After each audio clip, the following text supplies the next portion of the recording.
इस एपिसोड की स्टार्टिंग में हमारा हीरो उससे कहता है कि तू ये क्या करे, तुझे ढंग से एक्सप्लेन करना चाहिए और तू कौन सी रिस्पॉन्सिबिलिटी की बात कर रही है। इसमें सूजी उसे बताती है कि तेरे चक्कर में जो पूरी बेडशीट है वो पूरी गीली हो गई थी पसीने से और मेरे को वो धोनी पड़ी। फिर हमें सूजिन दिखाया जाता है और सोच रहा होता है कि कैसे हो सकता है, और वह अपने आप को शांत करता है और वो सोचता है कि अब बाग सूजी बड़ी हो चुकी है, अब वो एक लड़की बन चुकी है। फिर हमें एक फ्लैशबैक दिखाया जाता है जहाँ पे सूजी उसके पास आ रही होती है और कहता है कि मैं इस याद का क्या करूँ। फिर हमें पता चलता है सूजिन जिन यादों की बात कर रहा हो 10 साल पहले की है, और हमें दिखाया जाता है कि सूजी सूजिन से पूछ रही होती है क्या आप आइसक्रीम खा रहे हो भैया, और सूजिन सोचता है उस वक्त तो कितनी ज़्यादा क्यूट थी। तभी सूजी उससे कहती है कि जाओ मेरे लिए भी आइसक्रीम लेके आओ और 3 मिनट के अंदर अंदर आइसक्रीम यहाँ पे आ जानी चाहिए।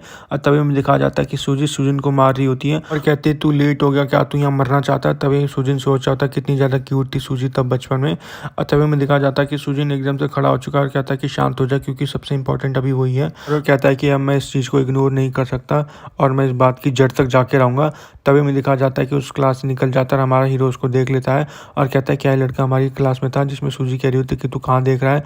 और वो उससे पूछता है क्या ये लड़का हमारी क्लास में था, जिसमें सूजी कह रही होती है तू मेरा ध्यान भटकाने के लिए सब कह रहा है। और तभी सूजी उसका कॉलर पकड़ लेती है और कहती है हाँ ये तेरी क्लास का ही था, जिसमें हमारा हीरो कहता है मैंने इसका चेहरा आज तक कभी नहीं देखा। तभी पीछे से एक आवाज़ आती है और कहता है नहीं ये तुम्हारी क्लास का नहीं है। और हमें दिखाया जाता है कि वहाँ पे सियोंगो आ चुका है और तभी सियोंगो को पीछे से एक बच्चा कहता है तो तू भी हमारी क्लास का नहीं है।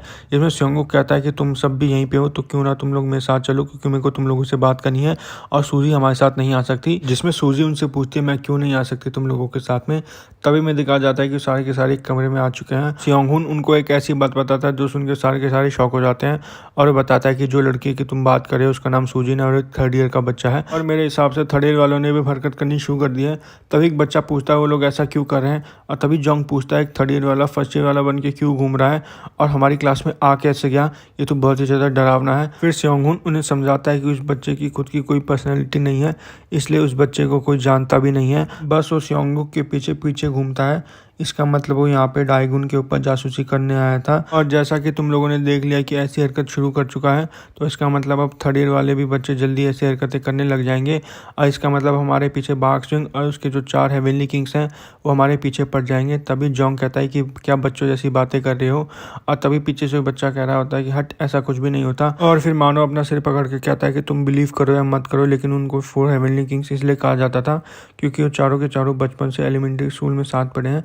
तभी एक बच्चा हमारे हीरो से कहता है अगर वो चारों तेरे पे एक साथ अटैक करे तो तेरे को कोई दिक्कत तो नहीं होगी। इसमें हमारा हीरो कहता है उनके नाम पे मत जाओ, और तुम्हें तो पता ही है कि ग्यूमरोंग है जो पूरे डाइजिन रीजन को संभाल रहा है। तभी सियोंगुक सोचने लग जाता है तो इसका मतलब वो चारों के चारों इस रीजन को संभालते हैं और इन चारों के आगे वो 2nd ईयर वाले लड़के कुछ भी नहीं है। तभी सियोंगुक हमारे हीरो को कहता है कि जिनसे तो अभी तक लड़ा है वो इन चारों के आगे कुछ भी नहीं है, ये चारों के चारों बहुत ही अलग हैं। फिर हमारा हीरो कहता है छोड़ो इन सारी बातों को, मेरा सिर्फ एक क्वेश्चन है उसका मेरे को आंसर दो। और यह सुनकर सियोंगुक भी थोड़ा कंफ्यूज हो जाता है। फिर हमारा हीरो पूछता है कि हमारे मिड टर्म एग्जाम कब से हैं। इसमें सियोंगुक उसे कहता है कि अब से 3 हफ्ते के बाद हमारे मिड टर्म एग्जाम स्टार्ट हो जाएंगे, लेकिन तू ये अभी क्यों पूछ रहा है। जिसमें हमारा हीरो से कहता है कि मेरे को पेपर के लिए पढ़ाई करनी है और एग्ज़ाम अभी सबसे ज़्यादा इंपॉर्टेंट है, मेरे को कोई परवाह नहीं है कि वो 4 लोग हों या 40 लोग हों, और उनको बोल दो कि जल्दी। और यहाँ पे सियोंगुक सोच रहा होता है कि डाइगुन पढ़ाई के लेके बहुत ज़्यादा सीरियस है। तभी सियोंगुक उसे कहता है कि मैं तेरे को अपने सारे के सारे नोट दे दूंगा। इसमें हमारा हीरो उससे कहता है कि तू अपनी इतनी प्रीशियस चीज़ मेरे को देगा, तू तो बहुत ही ज़्यादा एक अच्छा इंसान है। और तभी यहाँ पे सियोंगुक सोच रहा होता है कि मैं चाहता हूँ कि तू उनको जल्दी से जल्दी निपटा दे, और वैसे भी मैंने इसकी फ़ोटो उन लोगों को बेट की तरह दे रखी है, और वह सोच रहा होता है कि मेरे को तो भी पता भी नहीं है कि वो लोग कहाँ पे हैं और उनका प्लान क्या है और आगे चीज़ें कैसी होने वाली हैं। तभी हमें दिखाया जाता है कि कोई अपने फ़ोन पे टेक्स्ट कर रहा होता है और हमें पता चलता है कि वो सूजिन है, और वो कह रहा होता है कि हर बार मेरे साथ ऐसा ही क्यों करता है, और वो कहता है कि क्या मैं सियोंगुक को जाके बता दूं। जिसमें कहता है नहीं मैं सियोंगुक को नहीं बता सकता, ये सारी की सारी चीज़ इस बार मैं खुद ही हैंडल करूँगा। फिर हमें दिखाया जाता है कि कुछ बच्चे इंस्टीट्यूशन से बाहर निकल रहे हैं और कहते हैं कि आज की क्लास तो बहुत ज़्यादा बोरिंग थी, क्या तू मेरे साथ इंटरनेट कैफ़े पे चलेगा। इसमें एक बच्चा कहता है नहीं मैं वहाँ नहीं जा सकता क्योंकि मेरे को अभी एक और अकेडमी क्लास ज्वाइन करने जाना है। इसमें कह रहा होता है कि क्या कह रहा है, तो अभी अभी तो हमें क्लास से निकला। जिसमें कहता है तेरे को पता नहीं कि मेरी मम्मी कैसी है, और कहता है यार तू मेरे साथ नहीं आ सकता क्या। तभी में एक लड़का दिखाया जाता है जो कि वहाँ से निकल रहा होता है। हमें कुछ बंदे दिखाए जाते हैं जो कि बात कर रहे होते हैं कि ये नेबरहुड पूरा का पूरा एक प्राइवेट स्कूल बन चुका है, तूने कहा था कि यहाँ के बच्चे बहुत ज़्यादा अमीर हैं लेकिन इस पर तो कुछ भी नहीं है और ये सब तेरी वजह से हुआ है, अब इसकी रिस्पॉन्सिबिलिटी तू लेगा। तभी में दिखाया जाता है कि उसकी नज़र पीछे एक बच्चे पे पड़ जाती है और वो कहता है कि ओए चश्मे वाले लड़के, तू, मैं तुझे बुला रहा हूँ। इसमें कहता है क्या तू मुझे ही बुला रहा है? जिसमें कहता है हाँ मैं तेरे को ही बुला रहा हूँ, इधर आ तू। और हमें दिखाया जाता है कि उसकी तरफ जा रहा होता है और कहता है कि देखो इसे कितना धीरे धीरे चलता आ रहा है। और हमें दिखाया जाता है कि एकदम से उसके सामने जाके खड़ा हो जाता है और ये लड़का कहता है तू तो बहुत ही ज़्यादा बड़ा है और क्या तू जिम विम करता है क्या? और फिर बच्चा उनसे कह रहा होता है कि तूने तो कहा था कि इस नेबरहुड में सारे के सारे कमज़ोर बच्चे हैं, लेकिन ये तो कुछ ज़्यादा ही अलग लग रहा है मेरे को। फिर पीछे से वो लड़का कहता है तू ये क्या बकवास कर रहा है, बस उससे पैसे लेके इधर आ जा। और तभी हमें दिखाया जाता है कि वो लड़का उन लोगों की तरफ झाँकने लग जाता है और वह लड़का फिर उस चश्मे वाले लड़के से कहता है क्या तूने सुना नहीं उन लोगों ने क्या कहा, और तेरे पास जो कुछ भी वो सब मेरे को दे दे और तू पीछे कहाँ देख रहा है? और कहता है कि तू मेरी तरफ क्यों नहीं देख रहा? हमें दिखाया जाता है कि उसके गाल पे आराम आराम से हाथ मार रहा होता है और कहता है कि तू मेरे को क्यों नहीं सुन रहा है? और तभी हमें दिखाया जाता है कि उसने कहा था कि क्या मैं तेरे को अब खींच के मारूं क्या? तभी हमें दिखाया जाता है कि उसने उसका हाथ कस के पकड़ लिया है और उसने उसके हाथ को मरोड़ दिया और वो चिल्ला रहा होता है। और तभी हमें दिखाया जाता है कि उसने एक हाथ से उसके गले पे अटैक कर दिया है, जिससे कि उसके गले में से झाग निकल रहा होता है। और हमें दिखाया जाता है कि लड़का धरती पर गिर चुका है और कहता है कि ओए ये पीछे कैसी आवाज़ आ रही है? और तभी हमें दिखाया जाता है कि कह रहा होता है क्या तू पागल है, तेरे को पता है कि हम लोग कौन है? हम लोग हैं हार्नवुल हाई स्कूल के बच्चे। और तभी लड़का कह रहा था क्या तुम इस लोकेलिटी में नए आए हो क्या, और क्या तुम यहाँ पे सिर्फ घूमने आए हो क्या? और हमें दिखाया जाता है कि एकदम से पीछे से आवाज़ आती है कि क्या हो रहा है यहाँ पे। फिर वो कहता है कि ज़्यादा शोर शराबा मत करो, इसको जल्दी से जल्दी निपटाओ क्योंकि हम लोगों पे टाइम नहीं है और हम लोगों को वापस भी जाना है। और तभी हमें दिखाया जाता है कि वो बच्चे कहते हैं तो चलो ठीक है।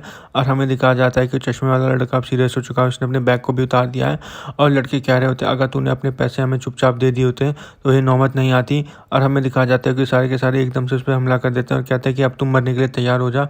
और हमें दिखाया जाता है कि उस चश्मे वाले लड़के ने सबसे पहले उस एक बच्चे का कॉलर पकड़ा और उसने उसके मुंह पे खींच के घूसा मार दिया, जिससे कि वो लड़का वहीं पे बेहोश हो गया।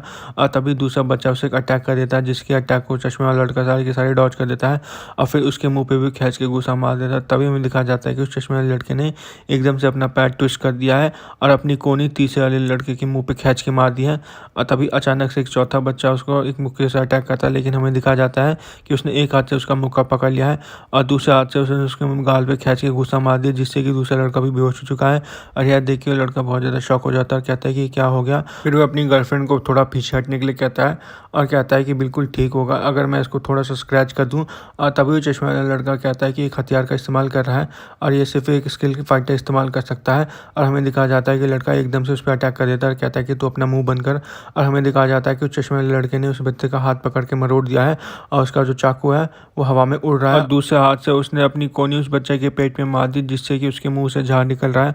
और तभी हमें दिखाया जाता है कि उसने उसके चाकू को हवा में से पकड़ के उसके गले पे एक स्क्रैच लगा दिया, उसने उस चाकू को बाद में फेंक दिया है। और यह देख कर लड़की बहुत ज़्यादा शॉक हो जाती है और कहती है कि मैंने सब कुछ अपने फ़ोन में रिकॉर्ड कर लिया है और मैं सारी की सारी रिकॉर्डिंग अब पुलिस को दे दूंगी, फिर तू जेल की रोटी खाएगा। और हमें दिखाया जाता है कि एकदम से वो चश्मे वाला लड़का उस लड़की के पास आने लग जाता है, फिर उस लड़की के मुंह पे एक अटैक कर देता है, जिससे कि लड़की वहीं के वहीं बेहोश हो जाती है। फिर हमें दिखाया जाता है कि चश्मे वाला लड़का उस लड़की की उंगली पकड़ के उसका फ़ोन खोल देता है और उसके बाद वो सारी की सारी फ़ोटोज़ और वीडियोज़ को डिलीट कर देता है। और तभी वो कहता है कि जो भी वहाँ पे छुपा है मेरे सामने आ जाओ। और तभी हमें दिखाया जाता है कि वहाँ पे सुजिन आ चुका है और कहता है कि तूने मेरे को ढूंढ लिया। और तभी वो लड़का कहता है कि सुजिन तू यहाँ पे क्या कर रहा है? और तभी सुजिन कह रहा था कि ये क्वेश्चन मेरे को पूछना चाहिए था कि तू यहाँ पे क्या कर रहा है, और वैसे भी तू 4 हेवनली किंग्स में से एक है तो तू इस एकेडमिक स्कूल में क्या कर रहा है? और मैं तेरे को इतने कॉल कर रहा था, तू मेरे कॉल को उठा क्यों नहीं रहा था? तू मेरे मैसेजेस का भी आंसर क्यों नहीं कर रहा था? फिर हमें पता चलता है कि 3rd ईयर का स्टूडेंट है, इसका नाम नाम्बे है और कहता है कि तू अपने काम से काम रख। और तभी सुजिन कह रहा होता है कि हाँ चल ठीक है, ये मैटर मेरा थोड़ा इंपॉर्टेंट है इसलिए मैं तेरी बात को छोड़ देता हूँ। फिर नाम्बे उससे पूछता है क्या बात हो गई, इसमें सुजिन उसे बताता है कि 1st ईयर का स्टूडेंट है जिसका कि तेरे को ख्याल रखना होगा क्योंकि उसने अभी भी 2nd ईयर के स्टूडेंट को हरा रखा है, और वैसे भी अभी मैं थोड़ा एडवांटेज उठा सकता हूँ क्योंकि सैंगोक यहाँ पे नहीं है, इसलिए मैं नया कैप्टन बन रखा हूँ और मैं चाहता हूँ कि तू वापस स्कूल में जाके उसे सबक सिखा दे और बता दे कि हम लोग क्या हैं। जिसमें नाम्बे उसे मना कर देता है और कहता है कि तुम मेरे को इस चीज़ के लिए बिल्कुल भी मत ढूंढिए। और तभी सुजिन कह रहा होता है कि किस चीज़ के लिए ना ढूंढूं। और तभी वहाँ से नाम्बे कहता है कि सुजिन सुन, मेरे पास एक पेंसिल बॉक्स है और मैं नहीं चाहता कि मैं उसको तेरे ऊपर इस्तेमाल करूं। और तभी नाम्बे कहता है कि जा जाके किसी और को ढूंढ ले। और हमें दिखा जाता है कि सुजिन वहाँ से जा रहा होता है, कहता है कि मैं इस बात को कभी नहीं भूलूंगा। और हमें दिखा जाता है कि सुजिन किसी का नंबर मिला रहा होता है और कह रहा होता है कि शिट यार, अभी सिर्फ मेरी यही हेल्प कर सकता था क्योंकि बाकी 3 तो बीस्ट हैं। और उन्हें पता ही नहीं कि उनको कब रुकना है। और मेरे को पता है कि इसके स्किल्स बहुत ज़्यादा अच्छे हैं। और हमें दिखाया जाता है कि उस बच्चे का कॉल बजने लग जाता है, लेकिन वो बच्चा किसी को मार रहा होता है और कहता है कि हट, इस समय किसका कॉल आ गया। फिर वह फ़ोन को उठा के हेलो कहता है और कहता है कि मैं बिज़ी हूँ और तू बार बार मेरे को कॉल क्यों करता है। फिर हमें दिखाया जाता है कि सुजन उसे सारी की सारी बात बता देता है और वो कहते हैं इन सारी बातों को छोड़ दे, क्योंकि अभी मैं बहुत ज़्यादा बिज़ी हूँ, बस तू मेरे को उसका नाम और क्लास नंबर बता दे। और वैसे भी मेरे को नहीं पता कि अभी मैं इसको कितना ज़्यादा मारूंगा। और हमें दिखाया जाता है कि वो भी 4 हेवनली किंग्स में से एक है और उसका नाम हैगॉन है। और यहाँ पे हमारा एपिसोड खत्म हो जाता है। लाइक शेयर सब्सक्राइब, और इसका नेक्स्ट पार्ट जल्दी आएगा, तो स्टे ट्यून।